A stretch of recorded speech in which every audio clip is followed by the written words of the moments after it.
छातीने हिंदुस्थान हलून गेला, मुठभर मावळ्यांना घेऊन हजारो सैतानांना कापून गेला, अफजल खानासारख्या राक्षसाचा कोतळा फाडून गेला.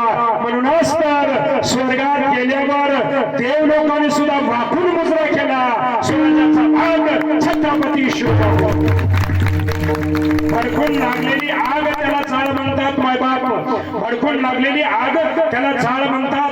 टिकाऊ लाकडाची जात त्याला साग म्हणतात, टिकाऊ लाकडाची जात त्याला साग म्हणतात. लालबुंद विषारी सापाची जात त्याला नाग म्हणतात. स्वराज्यासाठी माय माऊलींच्या रक्षणासाठी, स्वराज्यासाठी माय माऊलींच्या रक्षणासाठी अनान्य शत्रूला झुंज देणाऱ्याला स्वराज्याचा वाघ म्हणतात. स्वराज्याचा वाघ. शिवजयंती साजरी करा मायबाप, पण त्या शिवजयंती 19 तारखेला एक तरी अंगातला दुर्गुण गेला पाहिजे अशा पद्धतीने शिवजयंती साजरी करा. विठोबा